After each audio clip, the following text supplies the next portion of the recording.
With God, there is always more. More love, more life, more freedom. Welcome to Zoe's Exploring More with Michael Thompson. C.S. Lewis once wrote, "Our Heavenly Father has provided many delightful inns for us along our journey, but He takes great care to see that we do not mistake any of them for home." Join me and the team as we explore the kingdom together, discovering the deep truths and offering encouragement for the journey. There is always more. Welcome all our friends and allies to the Exploring More podcast. I'm Michael Thompson with my friend S.J. Jennings and his bride, Sherry Jennings, and my bride, Robin Thompson. We are all on the Exploring More podcast for the Kingdom Romance. And so we're about to step into part 2 about the Kingdom Romance and the feminine heart. We thought we ought to divide the genders here just a little bit because there's some things that are unique regarding romance between the genders. We were talking off mic just as we were getting our notes and thoughts and things together. If romance kind of weighs for a man 4 or 5 pounds, what do you think it weighs for a woman's heart? How do you substantiate this difference? Yeah, that the makes value sense? of it. Yeah, the weight. If it's like it's 5 pounds for a man's heart, what do you think it is for a woman's heart? Oh, 50. 50 pounds? Yeah. 10 times? 10 times is important? Mm-hmm. 10 What do you think, times? Robin? Yeah. I don't know. I've never considered myself as an overly romantic person. Yeah. And so I wouldn't guess that high. There's an interesting thought I'm bringing to this conversation regarding romance, particularly what could be telling in this idea of romance novels. I was shocked, stunned actually, at some of the numbers that are around the romance subject and the romance novels. I haven't read one, but there are Yeah. people doing, I mean, it's amazing. All I can think about is Fabio with his shirt off now. But Yeah, the shirt, the shirt off, the Hair. shirt off books. Yeah, you the know, guys with no shirts. that's a I don't dead get giveaway, that. right? I don't get that either. Yeah. That was never my gig. Yeah. So, That's what I'm talking about. well, not all of them have guys with their shirts off, but nonetheless, I'm not sure about that statement either. So, but here's some crazy We don't things. know what we're Here's some talking things that I did look up just for this. So, the romance novel, romance fiction statistics. So, back in 2013, 5 years ago, romance novel sales were 1.1 billion With a B? with a B. 1.1 billion. Wow. So 3 years later, in 2016, 1.8 billion. So up 700 million. Thrillers were number one novels, Mhm. 1.9 billion in 2016. 1.8, it's second. Romance of- novels. The of second, the genres, the genres, yeah. that are sold, yeah. Wow. So 46% of romance consumers, that's a really interesting idea, romance consumers, read at least one book per week. 46% of this culture in romance novels, 46% read one book per week. In comparison, the typical American reads 5 books a year. Right. No There's wonder a- it's $1.8 So billion. really interesting profiles. So Wow. in the relationship status for the readers, 84% are women and 16% are men. So women far. This goes back to the 5 pounds versus 50 pounds as a general rule. And so there was some other really, really fascinating, like I had no idea. This is from Harlequin Business Facts. Last year, so 2 years ago actually, they sold more than 3 books per second worldwide. Wow. 3 per second. Approximately half of Harlequin's books are sold outside of North America. Interesting. So half of them are in the U.S. and Canada. Over 800 titles hit the stands each month around the world, generated from publishing operations in 16 countries. I mean, I had no idea. You see what I'm saying? I No was idea stunned. whatsoever. That means in Yeah. the U.S., one of these books is sold every 6 seconds. In total, Harlequin has shipped, I guess this is in the life of their company, more than 6.38 billion books around the world. Man. Whoa, right? That's fascinating. Talk about a desire for romance. Right. A hunger. 29% of their romance readers carry a romance novel with them at all time. 1/3, right? Goodness. They typically begin and finish a romance novel within 7 days. This is Harlequin's numbers. It's just amazing. So we're talking about Kingdom Romance. Yeah. There's something and the feminine heart that is Yeah, 'cause that's somehow overwhelmingly women. dialed in to what we said in the first podcast, right? The definition, a quality or feeling of mystery, excitement, and remoteness from everyday life, kind of an exit from everyday life. That's a bit of a definition in this romance novel. And there was another statistic, I don't want to miss it. These aren't unmarried, unpartnered. There was a statistic, well over half of them are married. 59% are coupled. You know, you kind of think of the Lonely Right. Hearts Book Right. Club, that idea, the Sergeant Pepper's Lonely. Mm-hmm. But there's a longing for this. Mhm. There's a wanting to be caught up in a story that is large. Transcendent. I remember in Something seminary, I transcendent. was in a class a while back, and when I was doing my master's in biblical counseling, and I was sitting in it was a kind of a sociology / Christianity course that was being offered by the dean of that department. And I'd never forget, I was coming awake into this message that we love to share and offer, the Zoe, the larger gospel, life in the kingdom, life, heart, and freedom. And so I'm sitting there in this class, and there's probably 30, mostly men. And this dean is talking about stories and film and movies and Hollywood.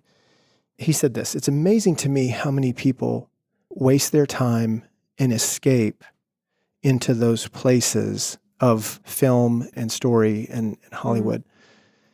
And I don't even know why, but my hand went up. I mean, I know why. My hand went up because I felt that he had it wrong. I said politely, he called on me, which I don't think was normal in his class, by the way, because I got one of those looks like, what's wrong with you? Why is your hand up? He's the authority in the room kind of thing. So he called on me and I said, respectfully, I think you've got it backwards. I don't think people are going to the movies to escape reality. I think they're going to the movies to find it. I think just for a moment, they want to taste something larger. They want to be caught up into a larger story. The room was silent. He did not acknowledge my comment whatsoever. He didn't say, well then, or that's an interesting observation. Why do you say that? He didn't touch it. I don't think he knew what to do with it. I sure am glad he didn't, because I didn't know what to do after that either. But the idea in this romance fiction, the idea in the larger stories, I mean, I was thinking about this in some of the popular men's stories that we love. There's a romance element to this, and we'll talk more about it in the final podcast, but Braveheart is a romance. As epic a battle and war and Scotland and free man and all of there is this romance that's there. Gladiator, they killed his family, and he carries with him the tokens, you know, in his honoring of them. And on and on. There just seems to be a love story woven in, you know, Neo and Trinity. There's a love story in the middle of the Matrix. Dumb and Dumber. He goes cross country. So you're saying there's a chance. He goes cross country with this briefcase. Yeah. You know, there is something that I'm just reminded as I read those things and as I am walking in this story with God, there is romance all over the place. And it will invite us to see something larger. It'll touch something in us that was made for that.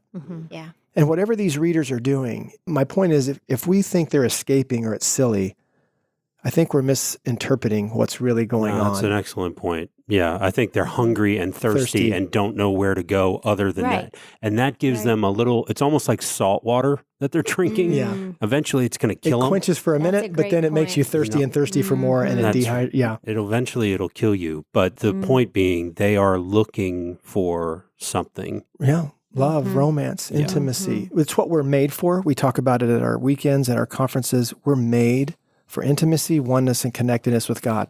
That sounds like romance to me. That feels like a romantic pursuit. I'm being pursued, and the hope of God is that I'll respond to him. And he's moved heaven and earth to make that relationship possible. Yeah. It's pretty grand. And because that is our larger story, I must be made for it. I must have the DNA of romance in me, whether however dormant or however cast aside it's been or squashed or wounded or hurt. I think it's part of a critical element for the sons and daughters of God to have it rekindled, to have it rebooted, to have it reignited, and to be loved being the beloved son, being the beloved daughter, to be loved by God is to enter into the great romance with the one who created you for it. We got a couple representatives of the feminine heart, right? So we want to talk about that just a little bit more. How does this look and feel for you in your walks with God? How's Jesus romanced your heart? And what are some of the important elements that maybe the statistics of the romance novels aren't really going to give us, but they can give us something that it's significant, it's weighty, but how does it look for your hearts, Robin and Sherry? And how is God pursuing your heart? Where does your heart go with all that? For me, there's something about the sunrise. And it's funny because when you were reading the definition outside of the everyday, outside of the mundane, and I think, well, the sun rises every day, but it is so brilliant and beautiful some mornings. And some mornings it's a little more subdued. It's a little more stealthy than other mornings. Mm-hmm. But there's just something about the surprise on that morning that I particularly need, a brilliant one. And I don't expect it when I open the window, but oh my gosh, there it is. The oranges and the pinks and the yellows. Yeah, you need a little bit of cloud, don't you, to have the reflection, to have some of the color brilliance. I mean, we have a space where we all get to work and post up called the Tower, and we're about 9 stories up, and every now and then the way the clouds hit the corner of what you can view and see, it's stunning, and it's a reminder that I can be stunned. I can we talked about it last week, slowing down. Mm-hmm. I remember, Robin, it was just a few weeks ago that the blood moon, and it was a cold night, a clear night in Durham Chapel Hill. Mm-hmm. And so we could watch it. I mean, you had to stand there and let it do its work as the moon began to get shaded and then take some of its color where we were. To watch a sunset or a sunrise, it happens at a very different pace and something that our hearts can recognize. It's really good. It's really putting important. Other things aside. Yeah. Because there's only so much you can be doing and still drink in a sunrise. Yeah, like sleeping. That's a good point. Yeah. Yeah. No, but getting up with you for the sunrise when we're away or, on a vacation or whatnot, that's one of my favorite parts of our vacations and times when we get away, to get up and do that. If we're in a place that's conducive, like the beach or wherever we might be. And I love when you do that. I mean, that delights my heart that you would set aside sleep, which I know you love so much, to sit with me and to experience that and delight in that. Mm-hmm. What else about the way that you're romanced, and how, as women, how does this feel and look in the feminine heart? Whether it's how you've seen it, maybe how you've misunderstood it, or even how God's been coming for you, romancing you to life. I'm really trying to pay more and more attention to how he is coming and how he's speaking. And I just keep asking him to give me eyes to see it and ears to hear it, and that I wouldn't miss it. And we talk a lot about nature and ways that through beauty God speaks. We're healed through beauty and stirred. Our hearts are awakened to things. And I just think of a couple stories for me where I remember God romancing me that involve nature. And one recently was I took my daughter to the beach for her spring break, and she was in a place where she needed God to come for her. She needed something and was feeling very depleted and alone. We got to the beach, and she loves anything in the sea and in the sky. And on this trip, when we got there, one of the first things we did as we were unloading our things, she turned on the deck. She turned to go down to get another load of stuff, and she said, "Mom, look." And we look out, and there are these dolphins just jumping and playing. And we sat and we watched the dolphins for a good 10 minutes, just seeing them play in front of us. And she just watched in utter amazement. And then that night, we got back from dinner. I was in the kitchen, and she went back outside into the dark night onto that same deck. And then she quickly came back in, and she said, "Mom, you have to come out here and see this." And so I went out with her, and she was standing looking up at the sky, and oh my goodness, the sky was huge because we're at the beach, so there's nothing to obstruct your view. And it was so clear, and there were a billion stars. And I ran in and I got 2 beach towels and laid them out on the deck. And we just laid there for about 30 minutes and just looked at the stars. My mind just goes straight to, can you believe God made all of this? Mm-hmm. And can you believe how he shows himself and his heart and the beauty of who he is through the beauty of his creation? And we were just in awe. And then more recently, we were at the beach, Sherry and I and some friends, and I went on a walk and I was just praying for one of our kids, praying for one of our kids, and just stopped and was just standing looking out over the ocean and praying and inviting God to come for this child. All of a sudden I look and there were dolphins again and just jumping and playing. It was just this beautiful reminder of God's knowing me and seeing me, and just a beautiful reminder of his power and his beauty and the playfulness, his playfulness. And then I saw Sherry walking towards me. She had been on a walk since early that morning, and we stood and talked and looked out again, and more dolphins again. And then we got our other friends and looked, and more dolphins for about an hour, right? And they were frolicking. They were. They weren't just like going by. Right. They were frolicking and jumping. They were showing off. Yeah, it was beautiful. It really was. But I think of that, and I'm coming to understand that he pursues us the way he romances. I like the word pursuit better than romance. Maybe it's just my own stuff that gets in the way. But I love the fact that he is the ageless romancer, the pursuer of my heart, and that he pursues me through these transcendent things in nature and in beauty and ways he'll play. I'll hear words of a song right in the right time that my heart needs it, or to hear something, or a friend will speak a word to me or something to me that is, I know he's pursuing my heart. It touches me deeply. It resonates deeply. You know, you said you feel love, you feel it. Yeah, it was another Brent Curtis quote from The Sacred Romance, which we highly recommend. But I love what he said. The Christian life is a love affair of the heart. The truth of the gospel is intended to free us to love God and others with a whole heart. That's a good, again, romance pursuit, delighted in beauty and strength, these heroic, noble, these epic ideas, these epic ingredients. And I think that's where maybe we're trying to reclaim a word, kingdom romance.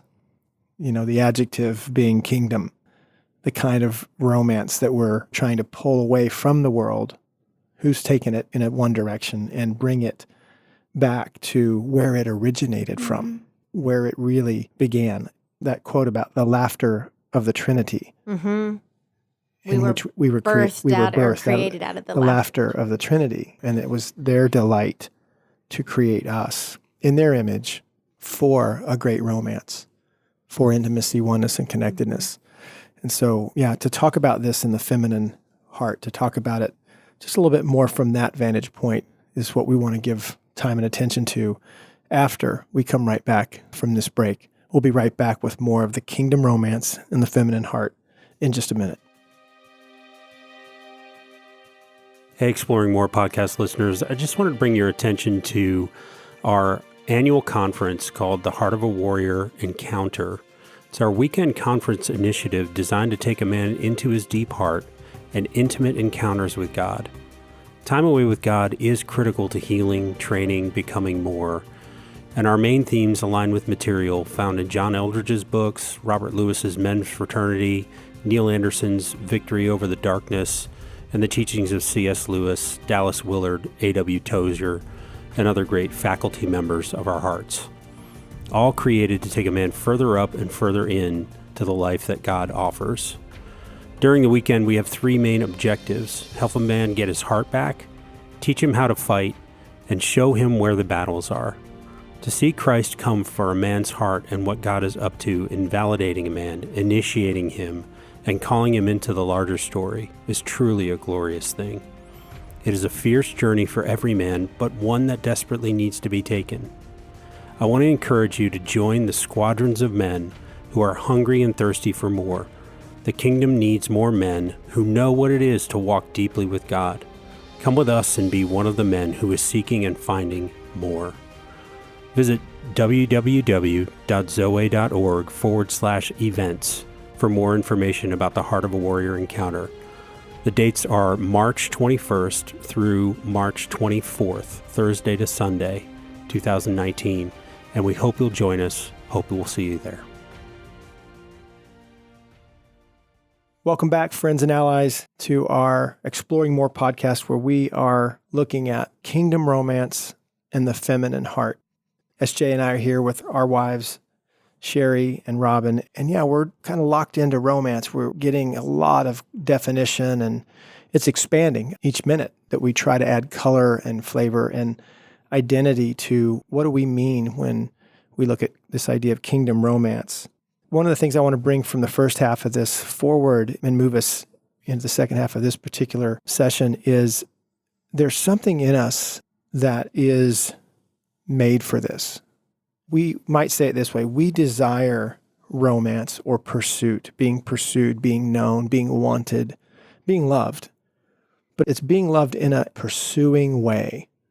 Not I walked an aisle, I'm a Christian, God loves me, and I'm trying to love him.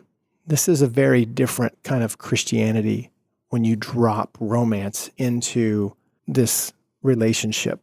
We desire romance because we are made in his image, because the Trinity is in this sacred romance. They are in love with one another, the Father, Son, and Spirit. Wherever you might be in the subject of your opinions, I think, on the shack, I'm not trying to bring up anything controversial, but there is one thing that I really did appreciate about that book, and it was the relationship between Papa, Jesus, and what was the Holy Spirit's name in the book? Sarayu, or I don't know if I'm pronouncing it right. There was a way that they related to each other, and a way of a fondness that they had for one another and for Mac in the story that particular story was unpacking. And so I think that our hearts come to some attention, to some degree alive, to an awakening when we see and experience stories, whether they're dolphins or sunrises, whether they're emojis. I'm never going to let you live that one down. Whether I'm going to start peppering you with emojis during the day. Let you know I'm thinking of you. Yeah. So, but there are some stories that, when you're reading a book or you're watching a film, and you can just feel the intensity of that scene when romance is in it. I think of Pride and Prejudice is one that I got to confess, man, it's not on the man list sometimes, but I've watched it and just go, it's a good story. Mr. Darcy crossing that field in the sunrise, coming after Elizabeth. Oh my gosh. That's a powerful scene. It's loaded. What are some other ones that depict this idea of romance that you think of? In the first podcast, you asked what I think of when I think of kingdom romance. And I mentioned Narnia, but then after I said it, I thought, no, wait, I meant to say was Lord of the Rings and the wedding of Aragorn and Arwen and to that epic degree. It was so beautiful. And that's what I picture heaven to be like. And we're the bride of Christ. Right. That's a beautiful example. Well, there's two huge scenes in there. One is in the garden when she is inspiring him. Yes. That you're not your father. You will succeed where he failed. She's just absolutely romancing him to, you can do this, to his strength. Calling him up. And then at the end, in the last film, the last story is when at the end she comes from behind her father, and it's kind of like is unveiled to him. I mean, it's a coronation of sorts. The hobbits are all getting their kneeing ovation, all of Gondor's kneeling, and she's brought forward, and her father steps aside, and they're... It's beautiful. Yeah, it's powerful romantic. And romantic. It's dripping with all that. And the context is the love story set within the midst of a fierce battle. Yeah, Middle Earth is in jeopardy. That's a big story. We got to mention the Last of the Mohicans. Cora. Yeah, and the waterfall scene, right? You stay alive, whatever you have to do. I will come for you. Yeah. Your breath stops, right? Your heart just goes, oh my goodness. Any others? Well, and it's interesting because I know that you, Robin, go towards the pursuit, that's how you experience romance. And I think for me, I experience it as a knowing, a being known. seeing and knowing the little things. Thinking in movies, I was thinking about When Harry Met Sally. And at the end, when it's New Year's party, and what does he do? He shows up, and it's not because of any grandiose reason. It's because of the million little reasons. It's because he knows what she likes. That when it's 71 degrees out, she's cold, and he knows that. Wait. I remember at the end, she goes, "That's just like you, Harry." she's really mad at him, right? Yeah. Just like you, Harry. And all the couples, she can't all the push couples in that, all the elderly couples that are kind of the cameos that they're the talking. interview at the beginning. She worked on the 8th floor. Yeah. I was on the 4th. Who knew? We never met. Never met. So that knowing, just that knowing and that experiencing, that writing of a story together over time. Mm-hmm. That's good. I love 51st Dates. Yeah. That's so funny. Good. Yeah. I mean, talk about pursuing, right? Man, I wouldn't recommend every Adam yeah. Sandler movie, but that one is, and there's some stupid in it too because it's Adam Sandler, right? But the idea is that she loses her memory when she goes to sleep every night. And so he goes on 51st dates with her every morning. He has to re-woo her and pursue her all over again. Remind her fall who in love she with is. her all over again every day. Yeah. There's something about that with Jesus for sure. Yeah, No that's doubt. huge. We forget who we are. We forget who he is. Yeah. And there's something about him reminding us and going to great lengths, like in 51st Dates, to be found again, to find us again. That's really a good one. That's good. Mm-hmm. The Notebook, to me, is one of the most romantic films, and it's the pursuit, you know? I wrote you every day. For a year. For a year. Yeah. Yeah, everything about that. I love that story. And him telling her the story at the end, Yeah. right? Uh-huh. That he is reminding can't her. They're laying remember. in bed Yeah. together. Mm-hmm. Reminding her. I read it to her and she remembers. Yeah. Mm-hmm. Yeah, that's good. I mean, Titanic, you said this earlier. Jack knows Rose, you'll die. He tells her, you'll die. Don't let them do this to you. If you stay here. Mm-hmm. Right? If you stay here. And I thought of one that's really quirky that Robin and I loved that I have to mention, A Knight's Tale. I love the I love scene that movie. when they're writing that letter, trying to put this letter together. It's just it's dudes muddling, Well, to you try to like, figure- you like that movie. That's not necessarily one of my favorite ones. You should say SJ and I like that movie. Yeah, we do.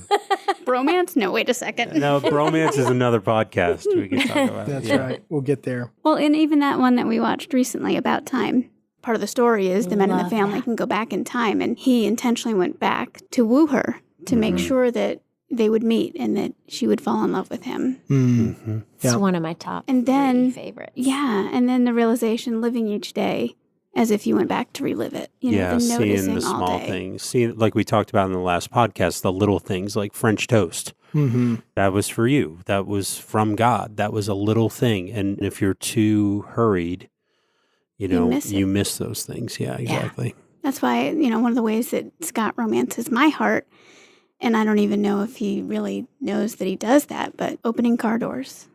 I don't think I've opened a door when I'm with him on my own. Gosh, I don't remember the last time because he opens them and he walks on the street side when we're walking down the street. Mm-hmm. You opened doors for me. Oh, wait, that was when I had my surgery. Never mind. Yeah, you were on crutches. That's the only reason I did that for you, buddy. Never mind. Yeah. That's good, though. What I love about what you're sharing, Sherry, is you notice. Oh, I'm going to thank him. So that's part of what we've confessed our problem is with God is we don't notice. And that's what we're advocating for in this series is what would it look like if God was romancing you, wooing you, inviting you into an experience, into an encounter of his love for you, and you notice it. You're seen, you're known. And I think it's in the details, the subtleties, a lot of little things. And maybe for our listeners, it's getting over that idea that you are special and he's going to love you in a special way. I heard this quote years ago. He wanted one of you, so he made one of you. That you're that unique. You bear his image uniquely, and he's going to communicate to your heart in special ways. And we know in this great story, this kingdom romance, there's a villain. Mm-hmm. There's always a villain. There's always something set against this love. And so in our story, we have a powerful entity, a powerful being in a kingdom of darkness in a way in which they are at work, trying to diminish and trying to accuse and judge and bring all kinds of things in the way, especially the assault on our ability to receive love, like undeserving.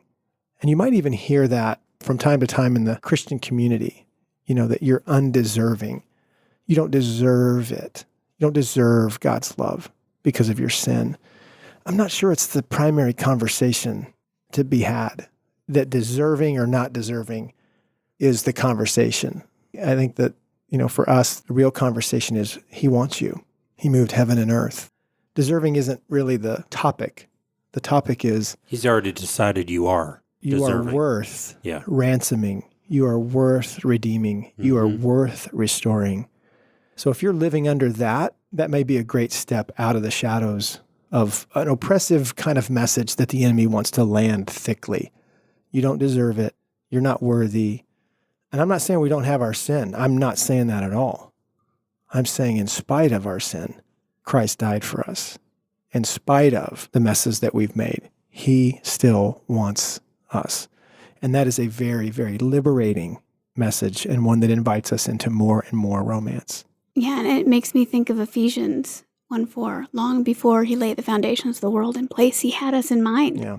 I mean, that's not someone who sounds undeserving. That sounds like someone that God is crossing time and space and moving heaven and earth for us. Creating heaven and earth. Right. Yeah. for us, right?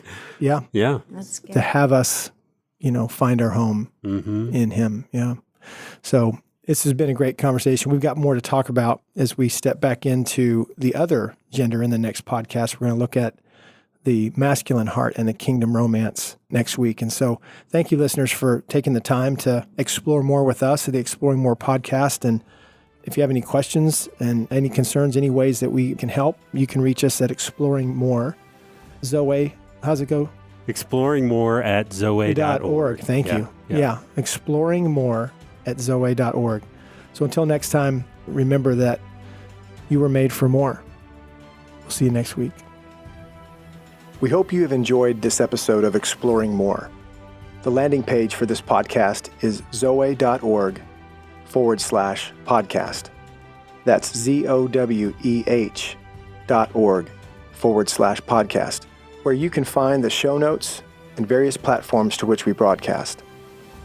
You can also find us and the Life of More by visiting Zoe on YouVersion Bible app, Right Now Media, our Facebook page, and Zoe on Instagram and Twitter.